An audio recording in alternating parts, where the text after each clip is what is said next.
Hey, welcome to week 2 of this relationship series called How to Relationships, brought to you by IKEA. All right, we're talking relationships. And when Jesus was asked in Matthew chapter 22 about the most important commandment, I want you to see how Jesus basically bottom lines the entire human existence. Verses 37 through 40, Jesus replied, "You must love the Lord your God with all your heart, all your soul, and all your mind.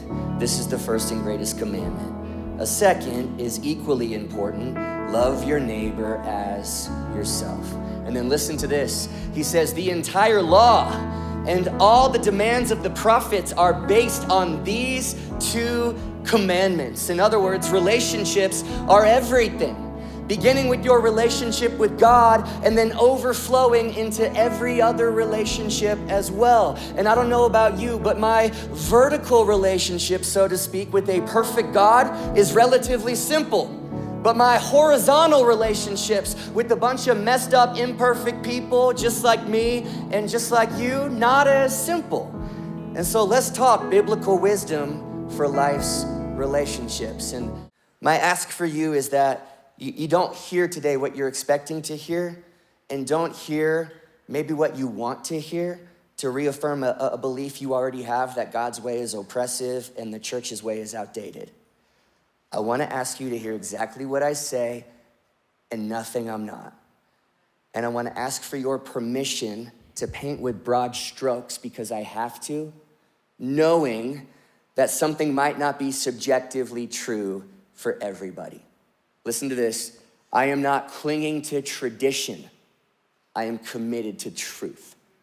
Men and women, you guys, we are equally sinful and broken and fallen, and equally in need of discipleship, meaning encouragement and correction. Oftentimes in church, it's let's encourage the women and let's challenge the guys. Is that not like every women's conference is encouragement? Psalm 139, you're fearfully, wonderfully made, right? And that's beautiful. But then every men's conference is like, stop being a boy, come on. It's like a kick in the butt. Come on, you guys. And I love it, honestly, I do. And I'm part of it, okay? And I get it. But we both need encouragement, and we both need to be challenged. There is toxic masculinity, and there is toxic femininity. And there is a righteous version of both of those things as well that we are all called to pursue. And ladies, I wanted to say this out loud about men with you in the room so that you could hear it as well. Because I'll let you in on a little secret. We're insecure. Our hearts are fallen, asking the question every single day, do I have what it takes? And we doubt it way more often than we believe it. And we have amnesia when it comes to all of our victories in the past.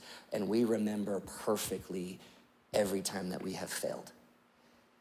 And believe right now in our culture that the world does not want us to become who God really made us to be. Or that women and children are unconditionally loved. But we're loved according to what we bring to the table. Feeling fallen and broken and terrified, wondering, do we have what it takes? And desperation statistics for men have never been higher. Same with homelessness and addiction and incarceration. And see, the more we understand each other's questions, the more we partner with compassion. And a message like this has so much more to do with than just marriage or romance. This is like the Imago Dei. God made Adam in his image, that's Imago Dei, but it wasn't his complete image until Eve was also there. Together, we show off to the rest of the world the image of who God is. This is about seeing the best in each other. This isn't about talking about each other, it's about talking to each other. It's about praying with each other. It's about believing in each other. Because we need each other, because guys, we are in this together. And I just so believe the devil has been sowing seeds of so much animosity and resentment and bitterness. Meanwhile, there is a beautiful invitation to partner with each other. And that really takes us to the third one, the third way that we're different, because we're formed different, we're fractured different, and we are also filled up different. Genesis 3 describes the fracture, right? And that means in Ephesians 5:33, Paul is showing us the remedy. So if Genesis 3 was the curse, Paul is helping us to reverse the curse, if you will.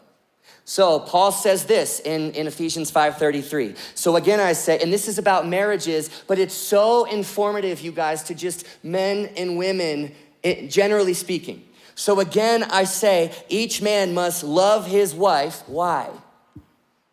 As he loves himself. And each wife, though, must respect her husband. Again, why?